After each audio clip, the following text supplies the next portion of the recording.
So the Fever do take down the Connecticut Sun, but the big news is that it looks like Caitlin Clark is injured. So NBA Commissioner Adam Silver has addressed that report that some NBA owners are frustrated with the financials of the WNBA and the lack of return, especially as the league grows. And here's the thing, that initial report probably needs some context. I don't think it's surprising that the WNBA... Adam Silver just went full Hulk, but make it corporate. Suit, tie, and press badge included. Meanwhile, Caitlin Clark is out of the All-Star game with a groin injury, turning what should be the WNBA's biggest night into something closer to a high school talent show. Silver isn't angry, he's disappointed, which, let's be honest, is somehow even scarier. Is he hinting at canceling halftime? Or relocating the game to the local YMCA?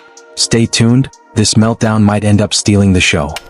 Well, shit. We have some really disappointing WNBA injury update. Caitlin Clark is officially ruled out for all events of the All-Star Weekend. She did say, don't worry, she's still going to be at Gamebridge. She's still going to be around. She's still going to be making her appearances, signing for the fans, everything she can do to make this a great event. But unfortunately, that groin is still bothering her, and it's the right groin now. We saw her get injured the other night.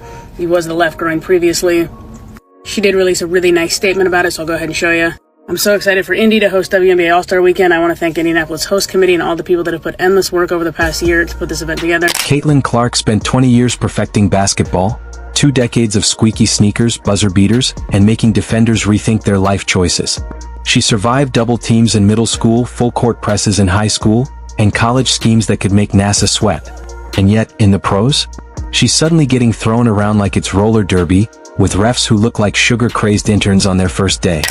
So there is some really scary, sad, I don't know, it might be earth-shattering to some news. It looks like Caitlin Clark did get injured again in her right groin this time. The previous groin injury was her left groin, and it is not looking good because groins are an injury that do take quite a while to actually fully heal. According to Jesse Moore, MD, he is a regenerative medicine doctor. He does specialize in sports, and this is what he said about Caitlin Clark's injury. Clark appears to have re-aggravated her right abductor groin strain. 4 injuries in less than 2 seasons.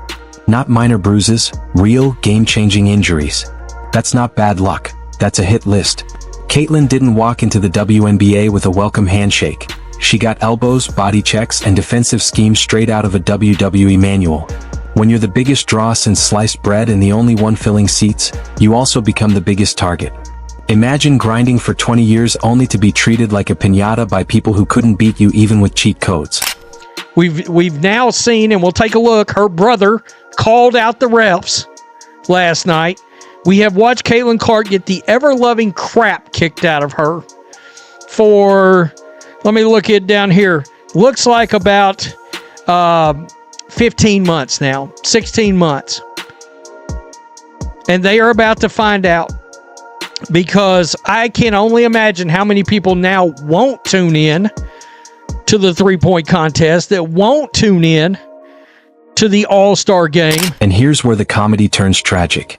The league's brain trust is either napping at the wheel or too busy scripting feel-good unity montages to notice their biggest star limping off the court again. How do you go from nearly indestructible to constantly injured in a single rookie contract? Here's a hint, it's not random. This isn't some freak accident montage. This is open season on the player single-handedly dragging the league into relevance. The WNBA players reveal under their warm-ups t-shirts a statement to the WNBA. Pay us what you owe us. Statement is being made. You got Caitlin Clark rocking the shirt, so obviously she is in full support. She's going full throttle with the players in these CBA negotiations, trying to get more money, more benefits, etc. This is interesting, guys. And yet, every time Caitlin gets clobbered, somehow Angel Reese's name pops up like it's required by law. Is there a memo? A secret quota? A ghostwriter whispering, mention Reese, ignore Clark? Caitlin could sprain her ankle on a water bottle, and somehow the highlight reel would still cut to Reese. WNBA commentary has officially gone full Reese Tourette. Clark scores 30? Cut to Reese on the bench. Clark gets hurt? Talk about Ree. Is this basketball or a rom-com rivalry with real injuries? Meanwhile, Adam Silver sits courtside like he just realized he bought a ticket to a demolition derby disguised as a basketball game. He's not mad, he's grieving because deep down he knows the WNBA wasn't built for Caitlin Clark. Slick, fast, crowd magnet Clark. And now, every flaw, every clunky offense, every 60-point game, every lazy ref call, it's under a microscope. And under that microscope, carnage. The effect it has had on the ticket price, the price of the ticket has dropped over 50%. Basically today in Indiana, if you'd like to go to the All-Star game, it's only cost you $64. Caitlin Clark can stop a supply chain all by herself. The projection of revenue, the 26% of the revenue that's generated by Caitlin Clark in the state of Indiana.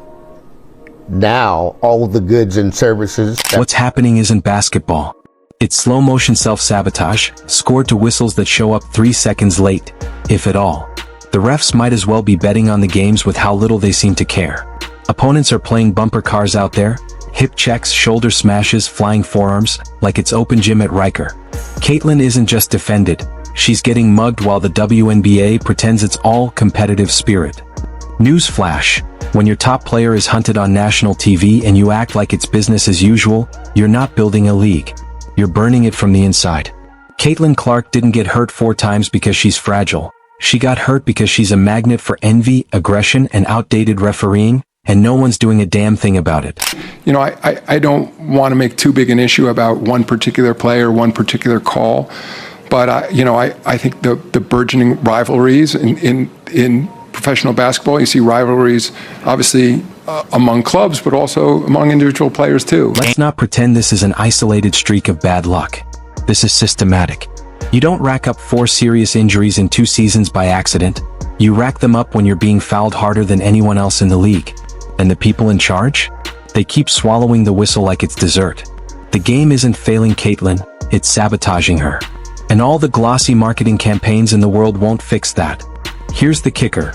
The moment the conversation edges toward the truth, that Caitlin's being targeted and the league is letting it happen, someone raises their hand and goes, "But Angel Reese." As if that's a counter-argument. As if we can't discuss Clark getting hacked without updating Reese's stat line. What's next? Blaming Clark's groin injury on Reese's shadow? The obsession is delusional.